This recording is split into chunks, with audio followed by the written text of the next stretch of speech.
জীবনে যত প্রেম আছে কলিজায়,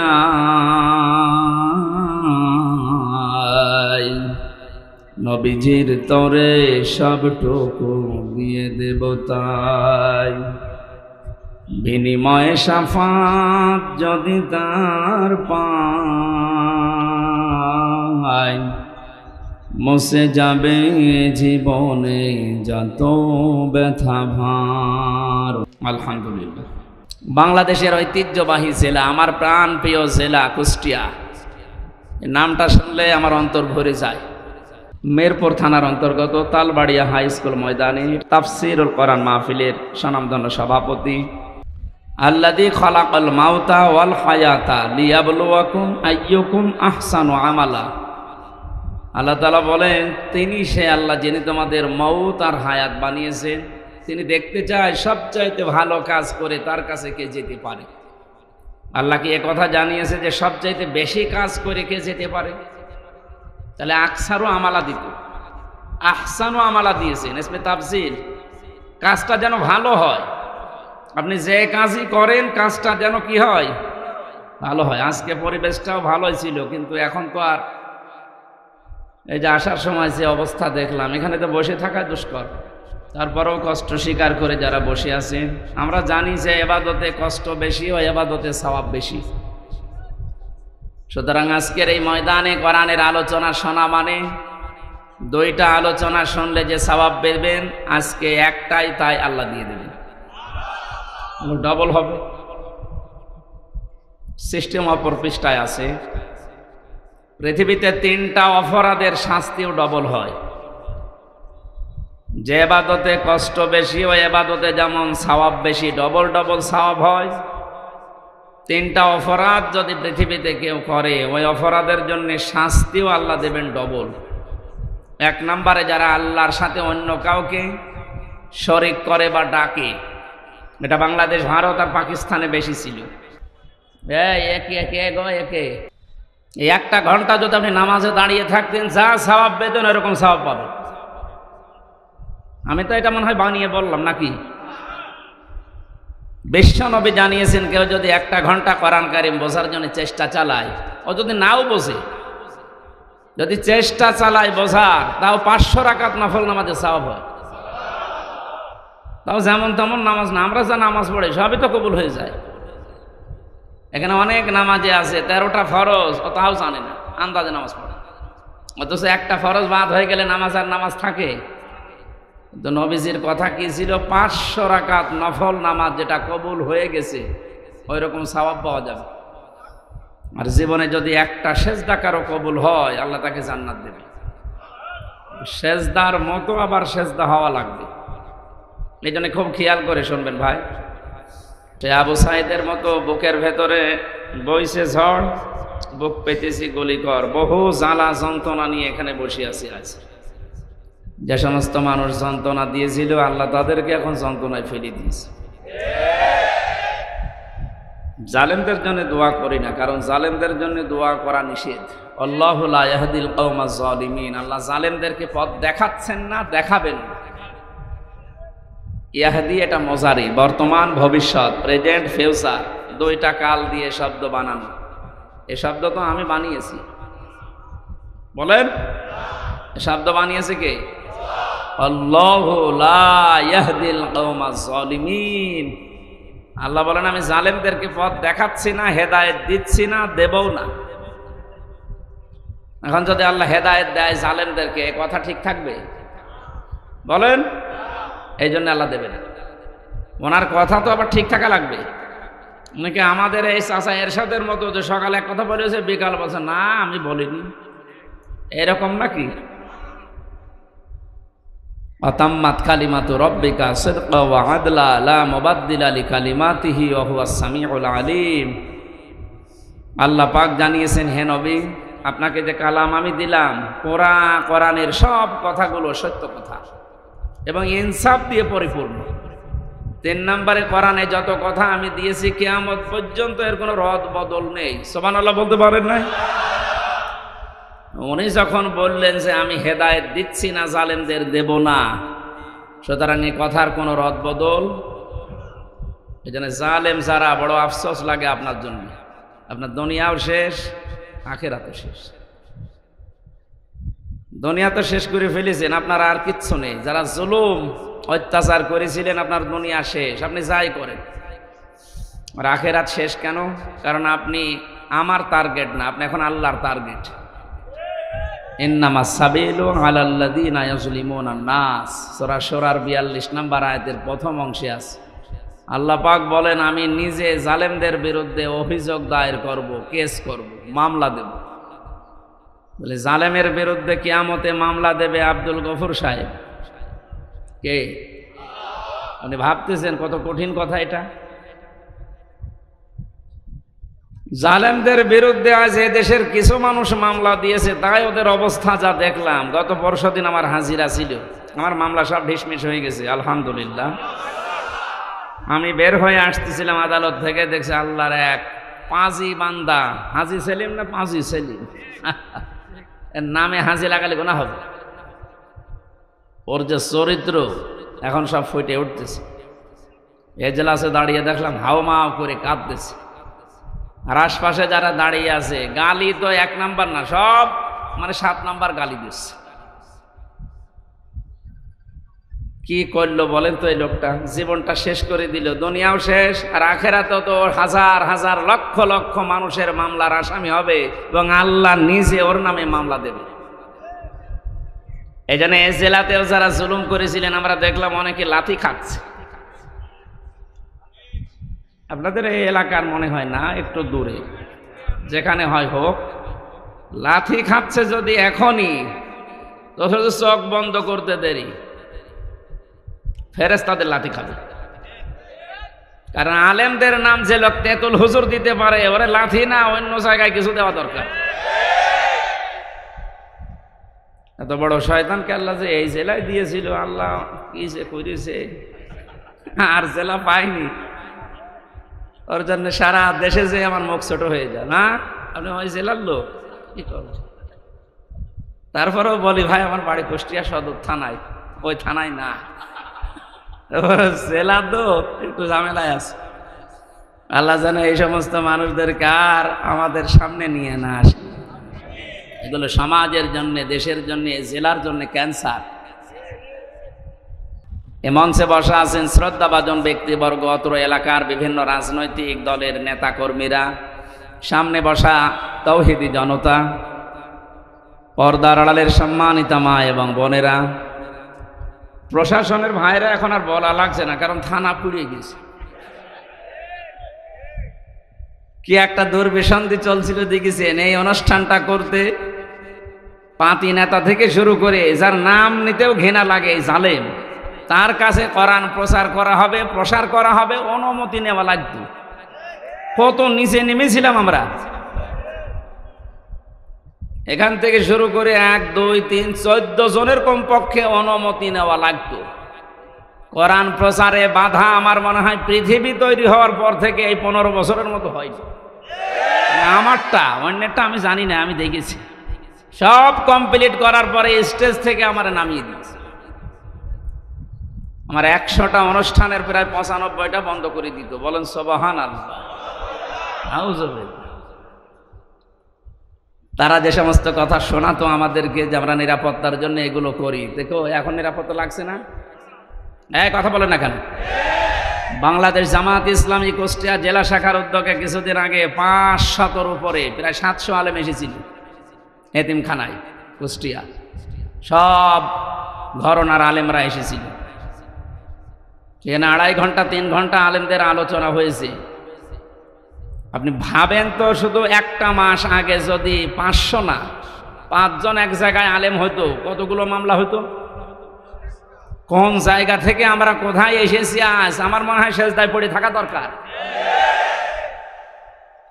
5 তারিখে আগস্ট মাসের 1:30টার পর থেকে যখন শুনলাম যে আল্লাহ রহমত নাজিল করছে, সেজদায় পড়ে গিয়েছিলাম যে আর মনে হয় না তোলাই ভালো মাথা। এখন দিন দিন যা বুঝতে পারছি, আসলে আমার সেজদা থেকে মাথা না তোলায় ভালো। এইরকম উপকার আল্লাহ আমাদেরকে করেছে। স্বাধীন দেশে পরাধীন অবস্থায় ছিলাম, আর নাম করতাম যে আমরা স্বাধীন। কিসের স্বাধীন? কুষ্টিয়ায় আমার বাড়ি, আমার চাচা আওয়ামী লীগ করে, উনি আমারে দাওয়াত দিয়েছে খাবার খাওয়ার জন্য। যদিও আওয়ামী লীগের বাড়ি খাবার খাওয়া ঠিক না, না সব আওয়ামী লীগ না, আমার চাচার মতো যারা। এখন নিয়ে গেল, যাওয়ার পরে খাবার খেয়েছি। এখানকার একজন নেতা গোছের মানুষ ওনারে কল দিয়েছে। হ্যাঁ, কেন ওনারে দাওয়াত দিলে? বলছে আমার ভাতিজা। না, ভাতিজা হলেও হবে না। তার 2 দিন পরে আল্লাহ তাআলা এই অবস্থা করে দিয়েছে। এখন তাদেরকে দাওয়াত দিয়েও খুঁজে পাওয়া যাচ্ছে না, কোথায় যে আছে আল্লাহ জানে আর ফেরেশতা জানে। যারা আমরা এসেছি কোরআনে কারিমের এই অনুষ্ঠানে ইবাদত মনে করে বলেন আলহামদুলিল্লাহ। দরুদ আর সালাম পড়ছি আমাদের নবী মুহাম্মদুর রাসূলুল্লাহ সাল্লাল্লাহু আলাইহি ওয়াসাল্লামের প্রতি। আমি খুব কম সময় কথা বলবো, কারণ দিনের বেলা শিলাইদা ছিল। আমি যেই কথাই বলবো এখন থেকে পরের শব্দ থেকে একটা শিক্ষা নিয়ে তারপরে সামনে যাব ইনশাআল্লাহ। আল্লাহ রাব্বুল আলামিন বলেন, ইয়া আইয়ুহাল্লাযীনা আমানু আতিউল্লাহা ওয়া আতিউর রাসূলা ওয়া উলিল আমরি মিনকুম ইলা আখিরি আয়াত। সূরা নিসা 5 নম্বর পারার 6 নম্বর পৃষ্ঠার 9 নম্বর লাইনের 59 নম্বর আয়াতের প্রথম অংশে আছে তাফসিরে ফি জিলালিল কোরআন। কত আলেম এখানে বসে আছে, আপনার যদি একটু সন্দেহ লাগে ওনাকে জিজ্ঞাসা করবেন পরে। আমি যেটা বলছি ওটার সাথে কোরআন এবং বাস্তবতা যদি মিলে যায়, আপনাকে এই মুহূর্তে সিদ্ধান্ত পাল্টিয়ে মেনে নেওয়া লাগবে। আপনি নিজে কোরআন পড়েন না, হামজা বলছে আপনি মানবেনও না, আপনি কি হয়েছেন? কি আপনি কি লাথি খাবে? হ্যাঁ, আদালতে প্রবেশ করার সময় যে পুলিশের সামনে ওনারে লাথি দিয়েছিল, পুলিশকে বললাম ভাই আপনি দেখলেন না কুষ্টিয়ার লোকের লাথি দিল আর আপনি দেখলেন? বলছে করবো কি?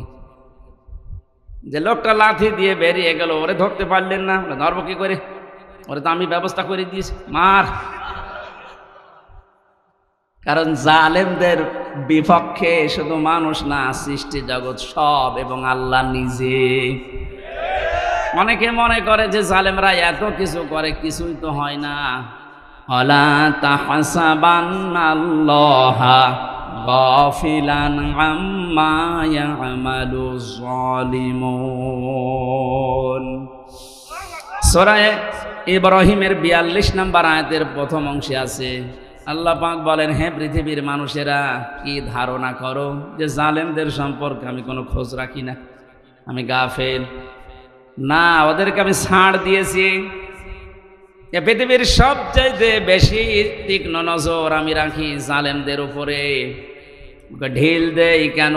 ইন্নামা নুওয়াল্লিহিম লিয়াজদাদু ইসমা, যেন ওদের পাপটা পরিপূর্ণ হয়ে যায়।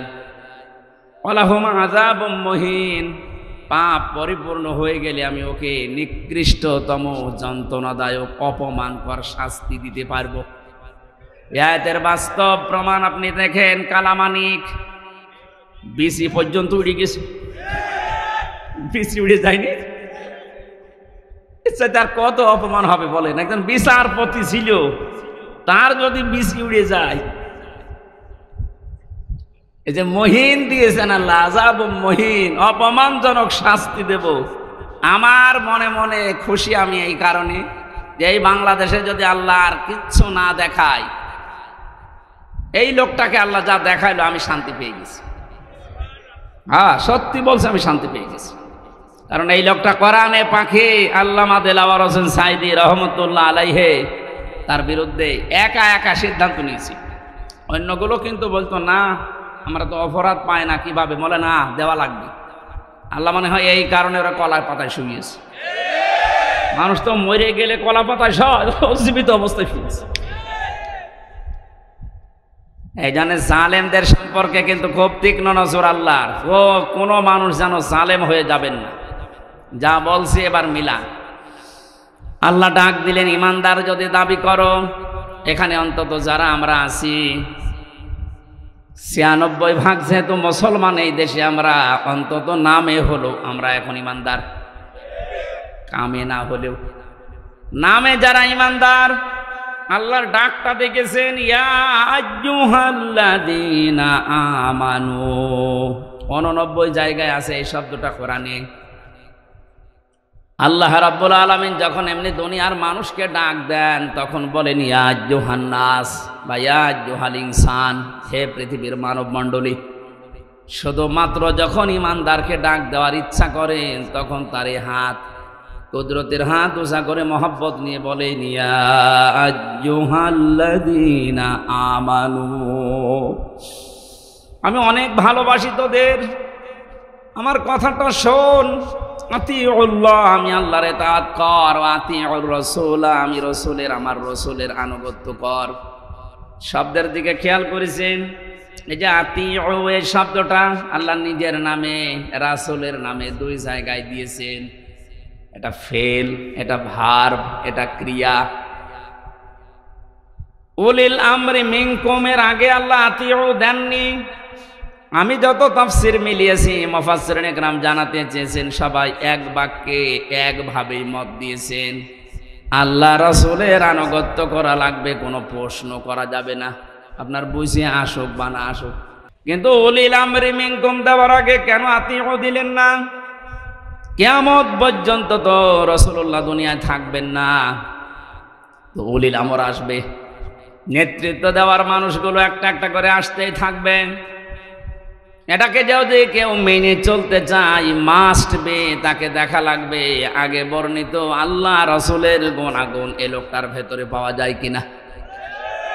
আল্লাহ রাসূলের অনুসরণ যদি ওই লোকটার ভেতরে পাওয়া যায়, আপনাকে মাস্ট বি মেনে নেওয়া লাগবে তাকে।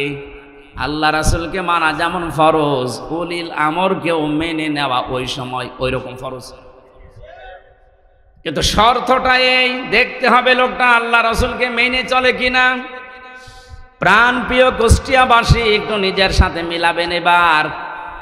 সামনে যেটা আসতেছে এটা অনেকে দুনিয়ার বিষয় বলে রাজনীতি মনে করে এড়িয়ে যেতে চান না। এটা দুনিয়ার বিষয় না, এটা আখিরাতের সাথে সম্পর্কিত। আমি কোরআনের চোখ, হাদিসের চোখ লাগিয়ে দেখতে পাচ্ছি, এটার দ্বারা হাজারো মানুষ জাহান্নামী হয়ে যাচ্ছে। আজকে সেলাই দাতে আমি দ্বিতীয় পয়েন্টটা বলেছিলাম, কিয়ামতে আল্লাহ বিচার ব্যবস্থা যখন আরম্ভ করবেন, প্রথম ধাপ, দ্বিতীয় ধাপ। প্রথম ধাপে একা একা ডাকবেন, দ্বিতীয় ধাপে যখন ডাকবেন আল্লাহ তখন আর একা ডাকবেন না। ইয়াউমা নাদউ কুল্লা উনাসিম বিইমামিহিম। সূরা বানী ইসরাঈলের ৭২ নম্বর আয়াতের প্রথম অংশে আছে, আল্লাহ বলেন কিয়ামতের ময়দানে প্রতিটি মানুষকে আমি ডাকবো তার ইমামের সাথে, তার নেতার সাথে। কার সাথে বলেন? বলেন। আগে নেতা, এরপরে কর্মী। কুষ্টিয়াবাসী, বিবেক যদি আপনার এখনো জাগ্রত থাকে, যদি কুকুরে পেশাব করে না দেয়, ভালোভাবে চিন্তা করেন। আগে নেতা, এরপরে আপনি। আপনি বলেন তো আপনার মন থেকে, আপনি যারা আদর্শ মেনে চলেন, যাকে আপনি রায় দেবেন, ভোট দেবেন, এটাকে তো একটা ইবাদত। অনেকে মনে করে ভোট এ শব্দ কোথায় আছে? এদিকে আসি। তাফসিরে মারেফুল কোরআনে আল্লামা শফি রহমতুল্লাহ আলাইহি উনি সূরা নিসার ৫৮ নম্বর আয়াতের ব্যাখ্যা করতে গিয়ে আমানাত, এই বহুবচন শব্দের ব্যাখ্যায় তিনি আমানত মানে ভয়কাট্য ভোট লিখেছেন। কারণ এটা একটা রায় দিচ্ছেন, আপনি সমর্থন জানাচ্ছেন, সহযোগিতা করছেন। মাইয়াশফা শাফাআতান হাসানাতাই ইয়াকুল্লাহু নাসীবুম মিনহা ওয়া মাইয়াশফা শাফাআতান সাজ্জিয়াতাই ইয়াকুল্লাহু কিফলুম মিনহা ওয়া কানাল্লাহু আলা কুল্লি শাইইন মুকীতা। বলেন আল্লাহু আকবার। সূরা নিসা ৫ নম্বর পারার ১০ নম্বর পৃষ্ঠার ১১ নম্বর লাইনের ৮৫ নম্বর আয়াত, এটা ইবনে কাসিরে আছে। আল্লাহ পাক বলেন যদি কেউ এই পৃথিবীতে ভালো কাজের সাহায্য করে, রায় দেয়, সাপোর্ট করে, ভোট দেয়, ওই লোকটা ক্ষমতা পেয়ে যত ভালো কাজ করবে আপনি শুধু একটা রায় দেওয়ার কারণে ওই সওয়াব পেতেই থাকবেন। কোন মানুষ যদি অন্যায় কাজে সাপোর্ট করে, ও অন্যায় কাজ করার দ্বারা যে গুনাহ হবে আপনি শুধু একটা রায় দিয়েছিলেন এই কারণে একই গুনার ভাগ হবে। এই আয়াতের ব্যাখ্যা করতে গিয়ে আমি দেখেছি মুফাসসির লিখেছেন কিয়ামতে বহু মানুষ উঠবে, তার আমলনামায় জিনার গুনাহ লেখা থাকবে। ডাক দিয়ে বলবে রব্বুল আলামিন এটা ফেরেশতারা ভুল করেছে। কি হলো? আমি তো জীবনে জিনা করিনি, আমার জায়েজ স্ত্রী ছিল, সারা জীবন আমি বৈধভাবে সংসার করলাম, আর তোমার ফেরেশতারা লিখেছে আমি নাকি জিনা করেছি। একটা কথা হলো, আল্লাহ পাক বলেন বান্দা আমি জানি তুমি জিনা করনি। এমন লোককে রায় দিয়েছিলে যে লোকটা রায় পেয়ে সংসদে এই বিল পাস করেছিল। এরকম মানুষ এসে নেই? এমন মানুষকে রায় দিয়েছে, এই লোকটা রায় পাওয়ার পরে এমন এমন জায়গায় রাত কাটিয়েছে। আমি দেখতে পাই এই দেশে প্রায় 250টার উপরে নাইট ক্লাব চলছে শুধু ঢাকাতে, কুষ্টিয়াতেও প্রায় 14টার উপরে চলছে। এ সমস্ত জায়গায় তো শুধু আল্লাহর জিকির হয়। নিজের জায়েজ স্ত্রী বাদ দিয়ে যারা এখানে হাজার হাজার লক্ষ লক্ষ টাকা খরচ করে এগুলো চালাচ্ছেন, তাদের চরিত্র কোথায় নেমেছে বলা লাগবে না, বুঝে ফেলেছেন। আপনি যে শুধু রায় দিয়েছিলেন, ওই লোকটা যত দিন নিজে হোটেলে রাত কাটিয়েছে, যত রকমের জেনা, তার হাতের জেনা, মুখের জেনা, চোখের জেনা, লজ্জাস্থানের জেনা, যত রকমের জেনা হয়েছিল ওগুলো সব ফ্ল্যাক্সে লোড হয়ে বিকাশ হয়ে আপনার আমলনামায় যাচ্ছে। এখন যদি বলেন হুজুর আমার বিকাশ নাম্বার খোলা নেই, এমনি খুলে যাবে, খোলা লাগবে। ভোটার আইডি কার্ড দিয়ে ছবি দিয়ে তারপরে টিপসই দিয়ে বিকাশ করবেন, লাগবে না, এমনি খুলে যাবে। শুধু রায়টা দিয়ে দেখেন। আপনাকে আমি বলছি না যে অমকে দাঁড়িয়েছে তারে রায় দেন না, আপনি দেখবেন যে 5 জন দাঁড়িয়েছে ভোটে, এর ভেতরে আল্লাহ রসুলকে মেনে চলে কোন লোকটা, আপনি তারে দেন। কারণ আপনার এই রায়টা রায় না, এটা একটা ইবাদত। এটা কি?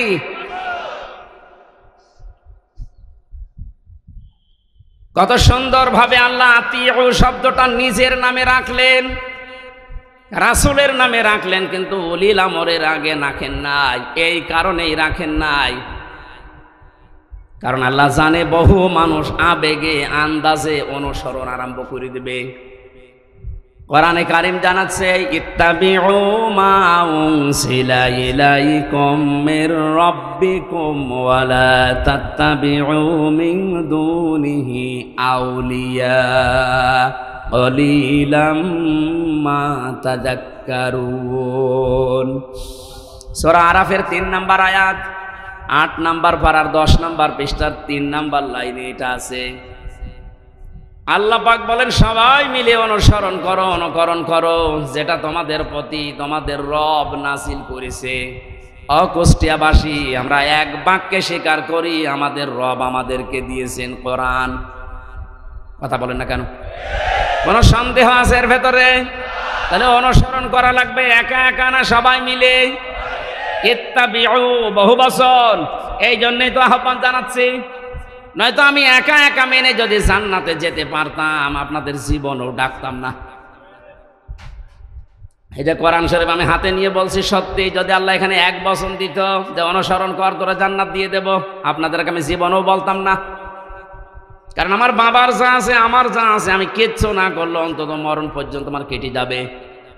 আমি একা তো জান্নাতে যেতে পারছি না, আপনাকে আমার বাঁচানো লাগবে। কুল হাদিহি সাবিলি আদউ ইলাল্লাহ আলা বাসীরাতিন আনা ওয়া মানিত্তাবা'আনি ইলা আখিরি আয়াত। সূরা ইউসুফের 108 নম্বর আয়াতে আছে আল্লাহ পাক বলেন নবী আপনি বলেন এইটাই আমার পথ, এটাই আমার, আমি মানুষকে আল্লাহর দিকে ডাকি, আন্দাজে ডাকি না, আমি বুঝে শুনে ডাকি, আলা বাসীরাতিন দেখে দেখে ডাকি, কারণ এইটাই আমার কাজ। এবার একটা তথ্য বলছি হাদিস থেকে, বিশ্বনবী জানিয়েছেন মানে মাং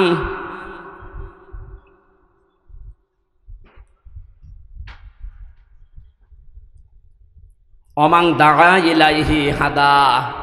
এখানে আরবি গ্রামার যারা বসে ওদেরকে জিজ্ঞাসা করেন, দাগা এক আলিফ টান আছে, অমাং দাগা ইলাইহি হাদা।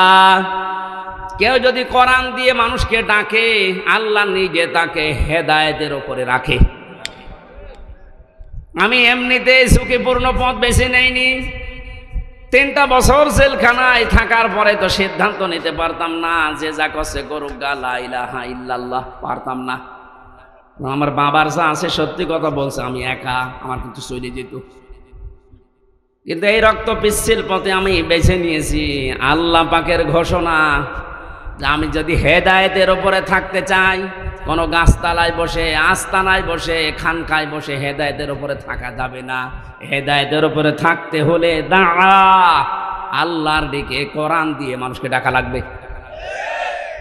আমি যদি ডাকতে পারি, আল্লাহ নিজে দায়িত্ব নিয়ে আপনাকে রাখবে হেদায়েতের উপরে। আর যাদেরকে আমি ডাক দেব তাদের অবস্থা কি? ফাকাদ হুদিয়া ইলা সিরাতিম মুস্তাকিম। এই যে আলেম যারা আছে, ফা দিলেন কেন এখানে? কদ দিলেও তো অর্থ হয়ে যেত, আবার কদ বাদ দিয়ে দিলেও অর্থ হয়ে যেত। ফা শব্দটা প্রায় 19টা অর্থে ব্যবহার হয় বালাগাত মান থেকে। এটা তার ক্লাস চলছে না মাদ্রাসার, যে আমি একেবারে ভেঙে ভেঙে বলবো। এতটুকু বলতে পারছি, আল্লাহ এত বড় কঠিন শব্দ নবীজিকে দিয়ে বলিয়েছেন, ফাকাদ হুদিয়া ইলা সিরাতিম মুস্তাকিম। কোরআনের ডাকে যদি সত্যিই কেউ বুঝে শুনে ছাড়া দিয়ে দেয়, আল্লাহ নিজে তাকে সিরাতে মুস্তাকিম নসিব করে দেয়। আমি আজকে ডাক দেব, আমি থাকতে চাই হেদায়েতের উপরে। আর আমি আন্দাজে ডাকি না, আমি বুঝে শুনে ডাকি। আর আপনারা সাড়া দেবেন, আপনাদেরকে আল্লাহ জান্নাতের পথ দেখিয়ে দেবে। জান্নাতের পথ দেখানোর দায়িত্ব হামজার কার? বলেন বলেন। আল্লাহ যদি এতটুকু শেষ করে দিতেন, আলা বাসিরাতিন, না আনা ওয়ামানিত্তাবানি, এটা আমার কাজ এবং আমাকে যারা অনুসরণ করে, আমার উম্মত বলে যারা দাবি করে, কিয়ামত পর্যন্ত তাদেরও আমি আল্লাহর দিকে মানুষকে ডাকা লাগবে। এই জন্য শব্দটার দিকে খেয়াল করে আমি ডাকতেছি, ইত্তাবিউ, আমরা সবাই অনুসরণ করতে চাই। কোনো বাবার অনুসরণ না, কোনো পীর সাহেবের অনুসরণ না, কোনো দাদার অনুসরণ না। আমি অনুসরণ করব সবাই মিলে কোরআনের। আরো জোরে। আল্লাহ এতটুকু শেষ করলেন না, আরেকটু বাড়িয়েছেন, ওয়ালা তাত্তাবিউ, এই অনুসরণ করা যাবে না, মিন দুনিহি আউলিয়া, ওলির বহু বচন আউলিয়া। এ দুনিয়ায় কোনো ওলি আল্লাহর অনুসরণ করার দরকার নেই। এই শব্দটা শোনার পরে মনে হচ্ছে আল্লাহ তার ওলিদের বিরুদ্ধে। না মানে বাংলা অর্থ করেন তো দেখি, করেন। ওয়ালা তাত্তাবিউ মিন দুনিহি আউলিয়া, কোনো ওলির অনুসরণ দরকার নেই। আল্লাহ একজন ওলিকেও বাদ দেয়নি, সব সে। বাংলা অর্থ করলে মনে হচ্ছে আল্লাহ তার ওলিদের বিরুদ্ধে। না, ব্যাখ্যায় গিয়ে দেখলাম আল্লাহ এই জন্যে নিষেধ করেছেন, কারণ আল্লাহ ভালোভাবে জানেন পৃথিবীতে বহু মানুষ এমন আসবে, ওরা আল্লাহর চাইতে ওদের আব্বাকে বড় মনে করবে, যেটা শুরু হয়েছিল। এ 15 বছরে একজন আব্বার জিকির আমরা যত করেছি, আমার তো যতটুকু জ্ঞান বুদ্ধি, আমার মনে হয় যদি আমরা আল্লাহর জিকির ওই মনে মানে করতাম, আমরা আল্লাহর ওলি হয়ে যেতাম। আল্লাহ তাহলে ওলিদের বিরুদ্ধে না, আল্লাহ বলতে চেয়েছিলেন এইটা যে অনেকে আবেগে আল্লাহরে বাদ দিয়ে আব্বাকে উপরে তুলে ফেলবে। এই জন্য আল্লাহ সব বাদ দিয়েছেন, সব বাদ দে, কলিলাম মা তাযাক্কারুন। আল্লাহ আফসোস করছেন, না আমার এই কথাগুলো শোনার পরে বিশ্বাস করা দূরের কথা, অধিকাংশ মানুষই মুখ ফিরিয়ে চলে যাবে। আপনারা চলে যাবেন? যাবেন? আল্লাহরে আফসোস থাকতে দেবেন? দল মত নির্বিশেষে আজকে থেকে আমার এই সিদ্ধান্ত নিয়ে যাওয়া লাগবে। আমি যেহেতু রায় দেব সামনে, এটা একটা ইবাদত, নামাজের মতো একটা ইবাদত। নামাজ পড়লে সওয়াবের উদ্দেশ্যে, রায় দেব আমি সওয়াবের উদ্দেশ্যে। আমার আমল নামায় যেন হজের সওয়াব লেখা হয়, হজ না করেও। আব্দুল গফুর সাহেব যদি দায়িত্ব পায়, ওখানে যে যদি হজের পক্ষে কথা বলে, যেমন এখন ডক্টর আফাম খালিদ সাহেব বলছে না, 7.5 লাখ 8 লাখ 9 লাখ টাকা লাগতো হজ করতে। উনি দায়িত্ব নিয়েই বলছে সিন্ডিকেট ভেঙে দেওয়া লাগবে। কোন কারণে এত টাকা লাগবে একটা ফরজ হজ করতে? 3.5 লাখ থেকে 4 লাখ টাকা হলে খুব ভালোভাবে হজ করা যায়। আমার পাশের রাষ্ট্র থেকে যাচ্ছে, আর আমরা এখান থেকে 8.5 লাখ 9 লাখ টাকা লাগবে কেন? এ সিন্ডিকেট ভাঙা লাগবে। এইরকম খালিদের মতো মানুষ যদি এদেশে 151 জন তৈরি হয়ে যায়, আর এই রায়টা যদি পাশ হয়ে যায়, কিয়ামত পর্যন্ত যত মানুষ এদেশে আসবে, আমল নামায় দেখবেন এমনিতেই হজের সওয়াব লিখা হয়ে গেছে। হজ না করে আপনি হাজি, কিয়ামতে আল্লাহ আপনাকে হাজি বলে ডাকবে, বলবেন আল্লাহ আমি তো হজ করিনি। আল্লাহ জবাব দেবেন, বান্দা আমি জানি তুমি হজ করনি, এমন জায়গায় তুমি রায়টা দিয়েছিলে, তোমার রায় পেয়ে লোকটা চেয়ারে বসেছিল। শুধু চেয়ারে বসে নাই, ওখান থেকে আমার একটা ফরজ বিধান হজের পক্ষে কথা বলেছিল। আল্লাহ কিন্তু ফেরেশতা দিয়েও এটা পারে না? পারে না। কিন্তু আমাদেরকে আল্লাহ দায়িত্বই তো দিয়েছে খলিফা হিসাবে, ইন্নী জাইলুন ফিল আরদি খলিফা, আমি তোদেরকে দুনিয়ায় পাঠালাম খলিফা করে। এই শব্দটাকে যেমন এমন জায়গায় লাগিয়েছে এই দেশের মানুষ। আমরা অনেকে খলিফা মনে করি যারা কাপড় চোপড় সেলাই করে, দর্জি, ওটা খলিফা। এমনকি বাংলাদেশের এমনও জেলা আছে যেখানে চুল কেটে দেয় যারা, তাদেরকে খলিফা বলে। এমনও জায়গায় এদেশে আছে যারা ওই যে ছোট ঠ্যাং কেটে দেয়, খতনা করে দেয় না, হাসাম না, ওরা বলে খলিফা। আপনি বুঝেছেন কোথায় নিয়ে গেছে শব্দটা? অথচ খলিফা শব্দটা আল্লাহ নির্বাচিত করে পাঠিয়েছেন। ইন্নী, অবশ্যই আমি, জাইলুন ফিল আরদি খলিফা, আমি জমিনে খলিফা পাঠাবো। কোন জায়গায়? এই জবাব দেবেন, কোন জায়গায়? আল্লাহকে এখানে বলেছেন ইন্নী জাইলুন ফিল খানকা খলিফা। এখন তো খানকায় গেলেই মানুষ খলিফা হয়ে যাচ্ছে। কিসের খলিফা আপনি? খানকায় গেলে খলিফা হবে কথা কোরআনে হাদিসে কোন জায়গায় আছে দেখান? আল্লাহ বলেন জমিনে খলিফা পাঠিয়েছি। ইন্নী জাইলুন ফিল মাসাজিদি খলিফা, মসজিদে খলিফা পাঠাবো। তাহলে কিছু জিকির আজকার করলে আপনি মাপ পেয়ে যেতেন। যদি বলতেন ইন্নী জাইলুন ফিল মাদারিসি খলিফা, মসজিদে মাদ্রাসায় খলিফা পাঠাবো, তাহলে সায়েম বিল্লার মতো একটা মাদ্রাসা করে কিছু ছেলে মেয়েকে পড়ালে আপনি মাপ পেয়ে যেতেন।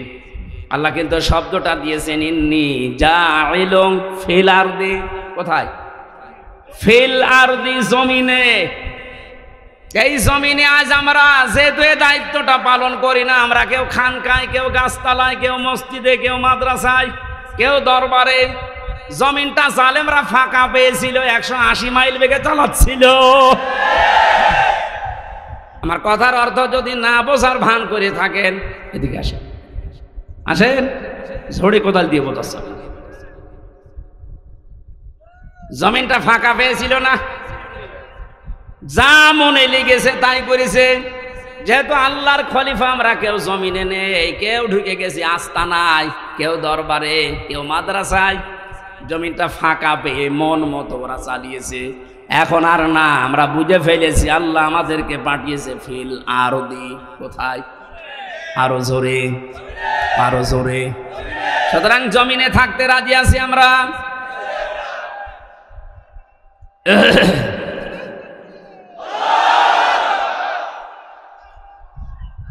আলহামদুলিল্লাহ। ভাই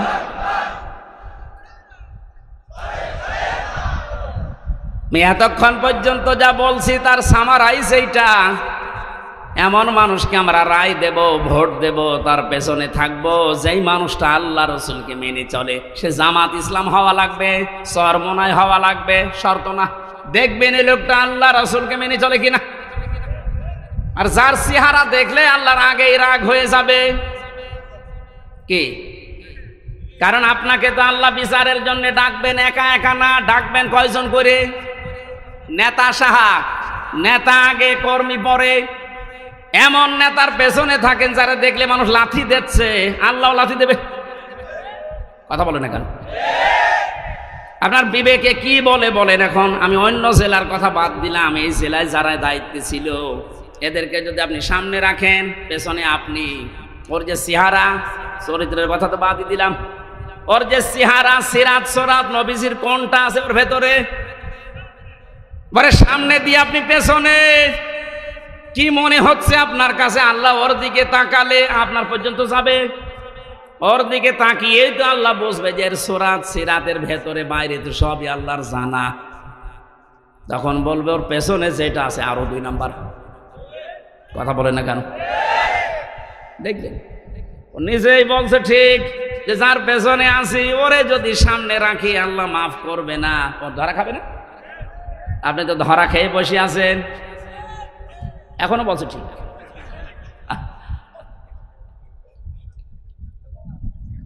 আশা করছে আপনার বিবেক খুলবে। এরপরও যদি কেউ ফিরে না আসে, আমার মনে হয় ওর বিবেকের ওপরে তালা লাগানো আর কুকুরে পেশাব করে জং ধরে গেছে।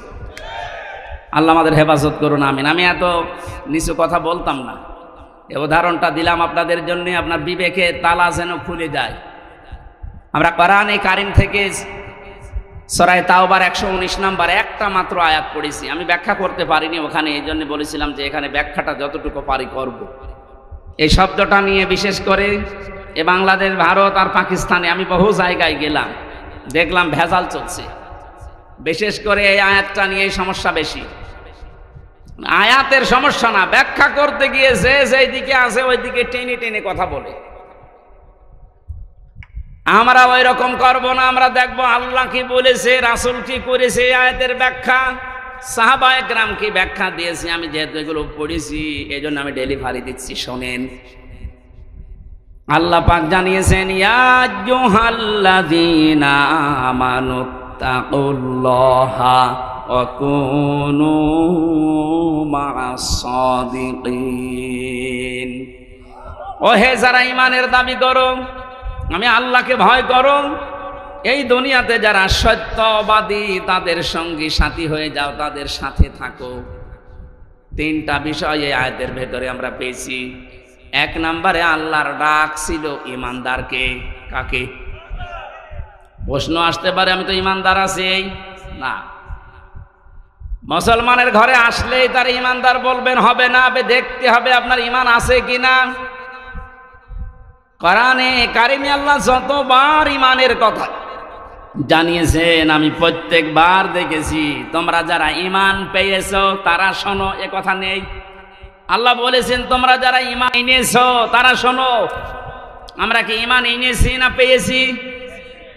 হ্যাঁ, না না না, আমরা তো পেয়েছি, আমরা ঈমান আনতে পারি না এখনো। ঈমান এনেছিল হযরতে বেলাল, ঈমান এনেছিল হযরত খাব্বাব। তাকান তাদের জীবনের দিকে, ঈমান আনার কারণে কি গেছে তাদের উপর দিয়ে। হযরতে সুমাইয়া ঈমান এনেছিল তারা, আর আমরা ঈমান পেয়েছি। আমরা ঈমান কি করেছি? এজন্য আমাদের ঈমান আনতে হবে।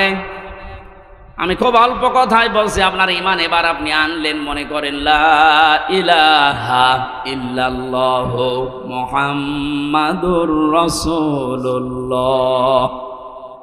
ঈমান এনেছেন। ঈমান আনার পরে ঈমান আছে কিনা নাকি চলে গেল? প্রশ্ন আসতে পারে, ঈমান চলে যায় কি করে? হাদিস, নবীজিকে প্রশ্ন করছে এক সাহাবী, হে নবী আমার ঈমান আছে, এটা আমি টের পাবো কি করে? বিশ্বনবী বলেন, ইদা সাররাতকা হাসানাতুকা ওয়া সাআতকা সাজ্জিয়াতুকা ফাআনতা মুমিন। যখন তোমার ভালো কাজগুলো তোমাকে আনন্দ দেবে আর অন্যায় কাজ করলেই তোমার কষ্ট লাগবে, তখন বুঝবে যে তোমার ঈমান আছে। ও বাংলার মুসলমানেরা, এদেশে ভালো কাজ সবার কাছে ভালো লাগে না, অন্যায় কাজ সবার কাছে অন্যায় লাগে, কষ্ট লাগে না, লাগে না। এই থিওরিটা মনে রাখেন, যাদের ভালো কাজ ভালো লাগে, অন্যায় কাজ যাদের কাছে কষ্ট দেয় না, এই মানুষগুলো ঈমান নেই। ও যত বড় জুব্বা গায়ে দিক না কেন, এই যে কোরআনে কারিম প্রচার করা, এটা ভালো কাজ না মন্দ কাজ? এই ভালো কাজেও সবাই কি খুশি? না না, সবাই খুশি না।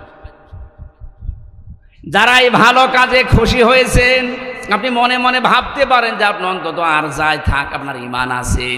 আর এই ভালো কাজ দেখার পরে যদি কারো ভালো না লাগে আর কষ্ট লাগে, সে নামাজ পড়তে পারে, রোজা রাখতে পারে, জুব্বা গায়ে দিতে পারে, ওর ঈমান নেই, ওইটা বেঈমান।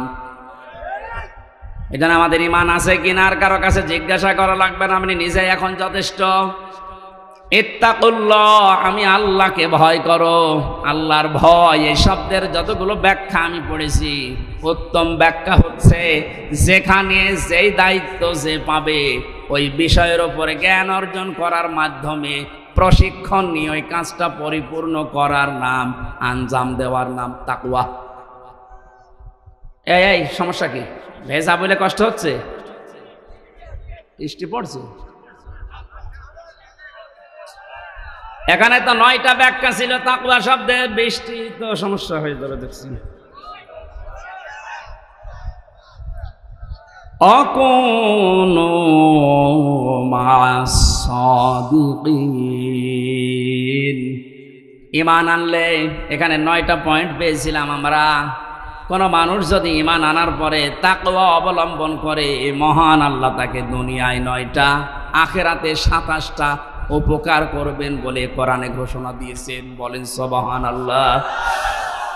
তাকওয়ার যে ব্যাখ্যা এতদিন পর্যন্ত শুনেছি যে আল্লাহর ভয় এটা কি, আসলে তাকওয়ার আসল ব্যাখ্যা এখন আমার কাছে এইটা মনে হচ্ছে, যতগুলো আছে হ্যাঁ আছে, আমার কাছে এইটা মনে হয় যে যেখানে যেই কাজ করবে ওই কাজের প্রশিক্ষণ নিয়ে, শিক্ষা নিয়ে, প্রশিক্ষণ এবং শিক্ষা দুইটাই থাকা লাগবে ওই কাজের উপরে। এরপরে ওই কাজটা সুচারুরূপে যে আঞ্জাম দিতে পারে এইটুকটা তাকওয়াবান। বাংলাদেশ আজ এইটা ছিল না। কারণ তাকওয়া যদি কেউ অবলম্বন করে ঈমান আনার পরে, আসমান জমিনের যত বরকতের দরজা সব আল্লাহর খুলে দেওয়ার কথা ছিল কোরআনে। আমরা দেখতে পেলাম আর বরকতের দরজাগুলো সব বন্ধ হয়ে যাচ্ছে আস্তে আস্তে। একটাই কারণ, আমরা তাকওয়া অর্জন করতে পারি নাই ঈমান অনুযায়ী। যেখানে যেই লোকটা উপযুক্ত তাকে সেই জায়গায় না দিয়ে এমন লোককে সে চেয়ারে বসিয়েছে, চেয়ারের পর্যন্ত অপমান হয়। এই লোকটা সারা জীবন পড়েছে আইন নিয়ে, তারা আইনের পক্ষে না বসিয়ে আইনের চেয়ার না দিয়ে দিয়েছে কৃষির চেয়ার। সে কি বুঝবে বিষয়ে? তারও বিষয়ে লেখাপড়া নেই, শিক্ষা নেই, প্রশিক্ষণ নেই। ও যদি কিছু ফতোয়া দেয়, কোনো মাসলা মাসাইল দেয়, সব দেবে আন্দাজে। এই জন্য আমরা পিছিয়ে যাচ্ছিলাম।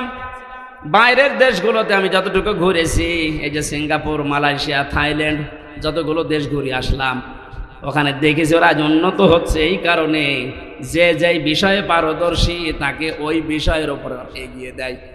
আপনার 4টা ছেলে আছে, এক একটা ছেলে এক এক লাইনে বসে ভালো, আপনি সেই লাইনে এগিয়ে দেন। একজন যদি ইঞ্জিনিয়ার এই বিষয়টা ভালো বোঝে, ওকে আপনি ওই লাইনে পড়ান, ওই লাইনের জ্ঞান অর্জন করে, যোগ্যতা নিয়ে, প্রশিক্ষণ নিয়ে ওই লাইনটা উপকার করবে, পৃথিবীতে ফোকাস দেবে। অথচ পারে না ওই বিষয়ে, জোর করে তাকে ঠেলা দেবেন, কিছুদিন পরে এমন জায়গায় পড়বে আর খাতে থেকে উঠতে পারবে না।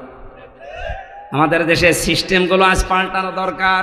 যে যেই বিষয়ে পারদর্শী, ভালো বোঝে, এগিয়ে যেতে চায়, তাকে ওই দিকে এগিয়ে শিক্ষা দিয়ে, প্রশিক্ষণ দিয়ে ওই কাজটা সুচারুরূপে আঞ্জাম দেওয়ার সুযোগ করে দেন, দেশ দাঁড়িয়ে যাবে।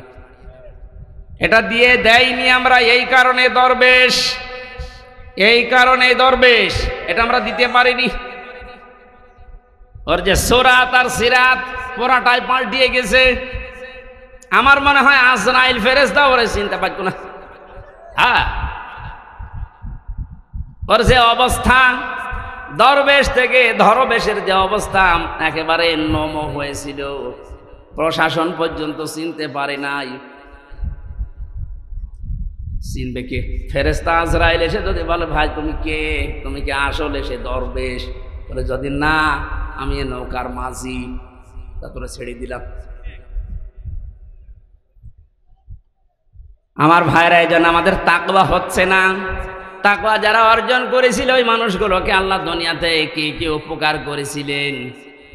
কোরআনে কারীম বলেছে তাকওয়া অর্জন করতে পারে ওই মানুষ যদি বিপদেও পড়ে এমন জায়গা থেকে আল্লাহ তাকে সাহায্য পাঠাবে, লোকটার ধারণাও ছিল না যে এখান থেকে সাহায্য আসতে পারে।